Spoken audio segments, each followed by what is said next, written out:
They say the forest never forgets. Every tree remembers the things it has seen, the screams, the blood, the silence that follows.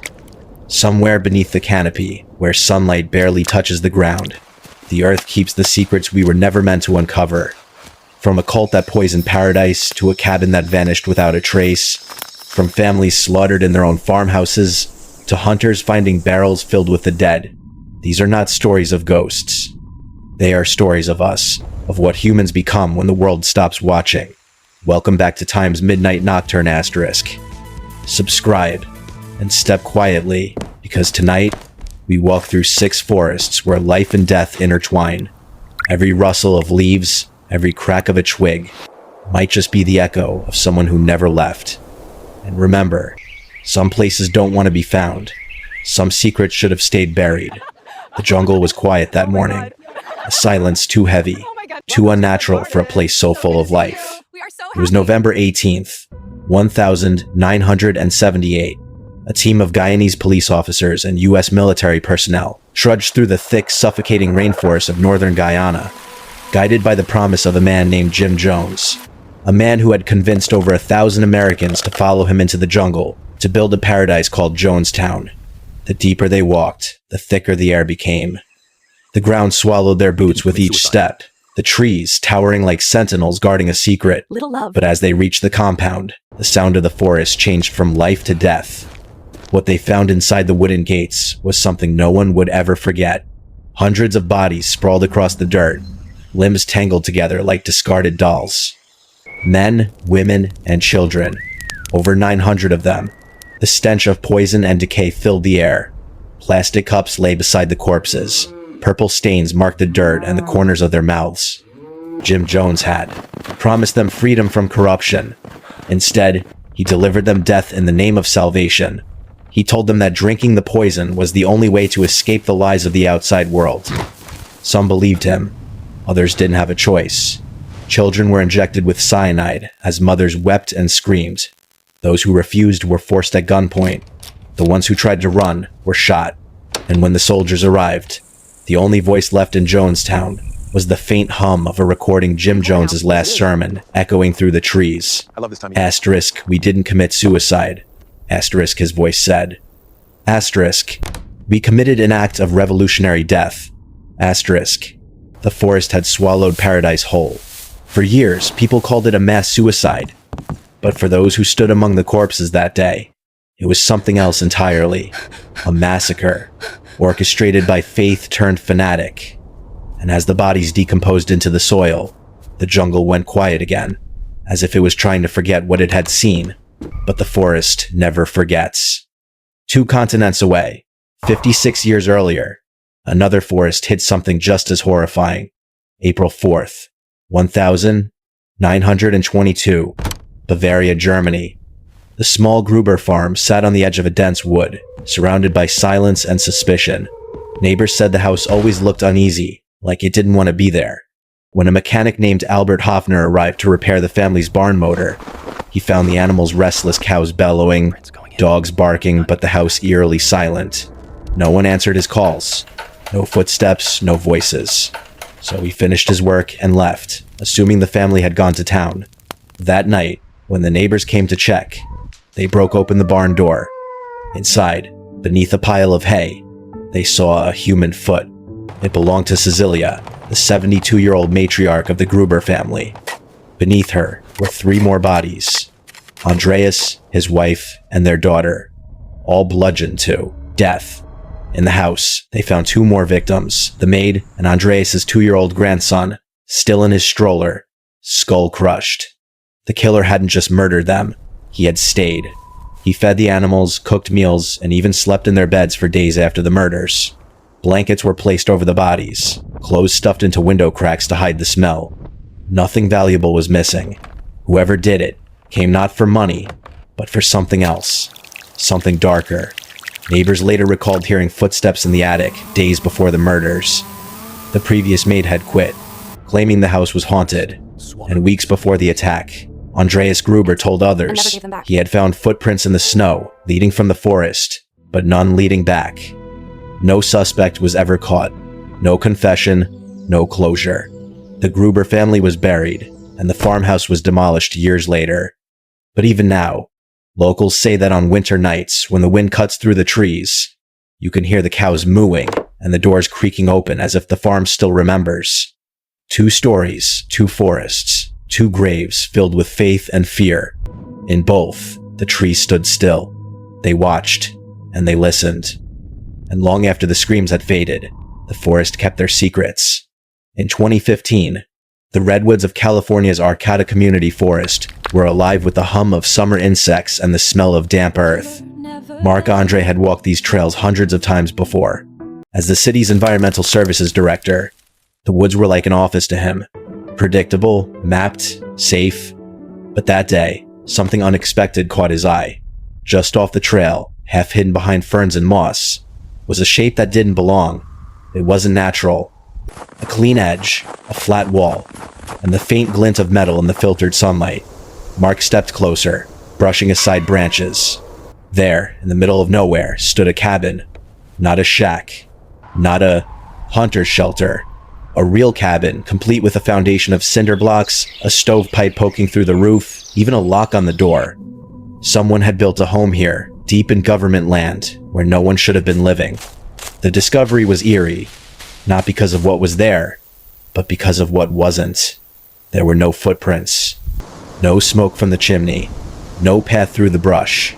Whoever had lived here had done so in silence, leaving nothing behind but the faint smell of burnt wood.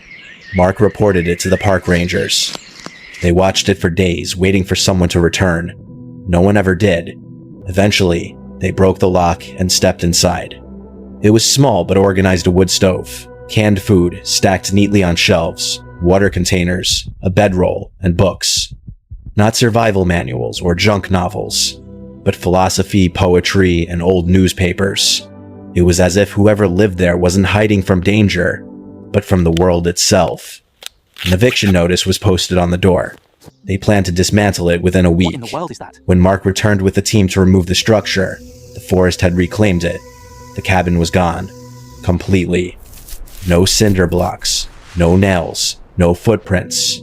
Even the flattened ground where it once stood was covered in fresh leaves and moss, as though time itself had erased it. All that remained was a charcoal mark drawn on a nearby tree, a small, crude symbol, the international sign for squatter. No one ever saw the cabin again, but hikers still whisper about hearing a hammer in the distance, echoing between the trees. A year later, and 2,000 miles away, another forest hid a far darker secret. May 2016, Harlan, Kentucky. Thick woods, fog curling through the trees like smoke. A hiker found a trail camera lying in the dirt, its lens cracked but intact. Curious, he took it home. Trail cameras are common in these woods, used by hunters and wildlife photographers. This one, though, had no battery, no memory card. It looked deliberately stripped. The man's friend, a tech enthusiast, offered to fix it. When he connected a new battery, the device exploded. The blast ripped through the kitchen. His friend lost several fingers and nearly his life. The camera had been turned into a bomb.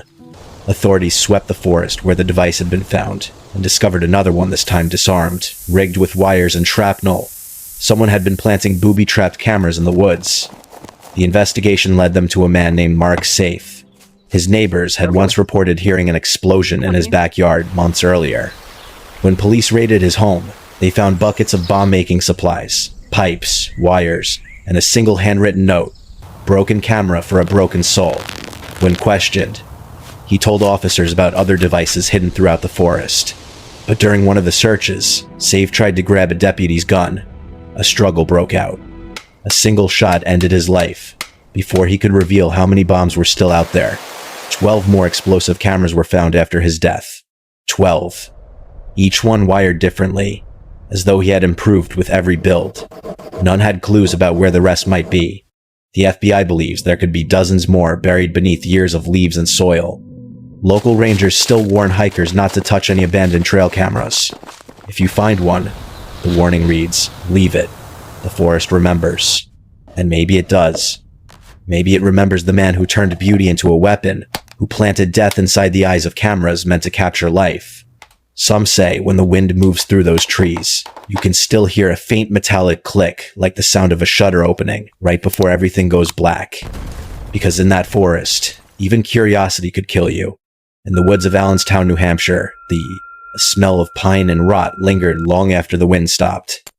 It was November 1985 when a hunter, following a familiar trail in Bear Brook State Park, noticed something strange in the distance. A rusted metal drum half buried beneath the leaves.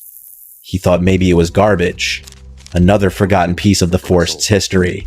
But as he brushed away the dirt and leaves, the truth began to seep through the cracks. Inside that barrel were the remains of two people, a young woman and a child. Their bodies had been dismembered, stuffed into the drum, and left to decay. Both victims had been bludgeoned to death. The police were called. The area was sealed off. But after weeks of searching, there were no witnesses, no missing person reports that matched, no answers. The forest had swallowed them whole. 15 years passed. In 2000, another state trooper revisited the site. Maybe it was intuition. Maybe it was the feeling that something had been overlooked. It is right there. Just 150 yards away from the first drum, he found another one. Inside were the remains of two more children. Two little girls no older than 4. Same injuries. Same precision. Same killer. The discovery confirmed the horror everyone feared. A serial killer had been using the forest as his burial ground. For years, the victims had no names, only numbers. It wasn't until 2015 that DNA testing identified 3 of them. Marla, Elizabeth, Honeychurch, 24 years old, and her 2 daughters, 7-year-old Mary Vaughn and 11-month-old Sarah McWatters. The 4th little girl was unrelated by blood. Her name remains unknown. The man responsible was finally identified as Terry Rasmussen, a drifter known by dozens of aliases. He had murdered women and children across several states, changing his name, his appearance, and his story each time. When investigators visited his old campsites, they found the same pattern: empty barrels, piles of burned wood, traces of wire and rope, and the faint smell of death. Rasmussen died in prison in 2010 for another murder long before anyone connected him to Bear Brook. He never confessed. The forest, once again, kept its silence. All it left behind were 4 souls whose lives ended in a place meant for peace. And somewhere beneath the roots, the soil still holds what justice never will. But the forest's cruelty doesn't end in America. Across the ocean, in England, another story began with a quiet walk along a rural road. October 1991, the village of Bolney, Sussex. Some believe this is the most likely. A man was walking his dog when he noticed something protruding from the undergrowth near the roadside ditch. A rolled-up piece of carpet, heavy, damp, and rotting. It looked abandoned, but the smell told another story. He peeled back one corner, and what he saw would haunt him for the rest of his life. A human torso, no head, no hands. The arms had been cut clean just below the elbows, the wounds precise, surgical. It was a man, fit, mid-30 seconds to 40 seconds. But without his face or fingerprints, he was nobody. Police arrived quickly. The case became known as the Bolney Torso, one of England's most haunting unsolved murders. Forensic tests revealed the victim was likely of German descent. His body showed no signs of struggle, suggesting he may have been killed elsewhere and dumped here, wrapped in carpet to hide his identity. The way the limbs were removed suggested professional skill, someone who knew anatomy, maybe a butcher, maybe a doctor. Investigators searched for weeks, combing through surrounding woods, ponds, and abandoned barns. Nothing. The torso was the only piece ever found. Operation A-23 was launched, with 60 officers working full-time. They found a nearby abandoned rental property once occupied by a man with a German alias. Inside, they discovered an adult magazine with strange numbers scribbled on the margins. Perhaps a code, perhaps nothing at all. Years passed. The trail went cold. No head, no hands, no identity. Even the DNA collected decades later never matched any missing person in Europe. The man remains nameless, a ghost in paperwork. a mystery wrapped in silence, and the forest where he was found still stands. Locals say that when the wind passes through the trees, it carries a low hum like a breath caught in the throat of the earth. They say that's him, still waiting to be recognized, still whispering through the leaves. 2 continents, 2 killers, 2 forests that buried truth beneath moss and mud. The trees saw everything, but the trees don't speak. And that's why the dead stay hidden. That's why the forest keeps its secrets. The forest has no memory, or so we like to believe. But if you've listened this far, you know that's not true. The forest remembers everything. Every scream, every footstep, every life that ended beneath its canopy. 6 stories. 6 places where silence grew thicker than air. Jonestown's poisoned paradise, where faith became death. A family slaughtered in Bavaria, buried beneath their own hay. A cabin that vanished like a ghost. A forest wired with bombs. Barrels filled with the dead. And a nameless torso wrapped in carpet, lost to time and rain. Each one, a reminder that horror doesn't need monsters or ghosts, it just needs people. People who believe too deeply. People who hate too quietly. People who think no one is watching. But the forest was always watching. And when humanity's darkness spills into the trees, the soil absorbs it. It keeps it. That's why you feel it when you walk alone. That heavy, unexplainable chill. That feeling that something ancient is awake beneath your feet. Maybe it's guilt. Maybe it's memory. Maybe it's the whispers of the ones who never left. We build our cities and light our streets to forget the truth. That nature is patient, and we are not. The forest outlives us. It buries us. And when the wind blows, it tells the stories we tried to hide. So the next time you step off the trail, when you hear branches crack behind you, don't tell yourself it's nothing. Because in these woods, nothing is ever truly gone. The air still carries the sound of prayers, the weight of footsteps, and the faint echo of a shutter click before everything went black. Remember, forests don't kill people. They just keep their secrets.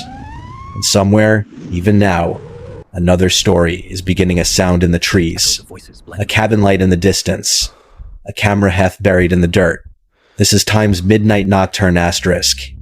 Subscribe, if you dare, because the next story might already be waiting for you deep in the forest, whispering your name.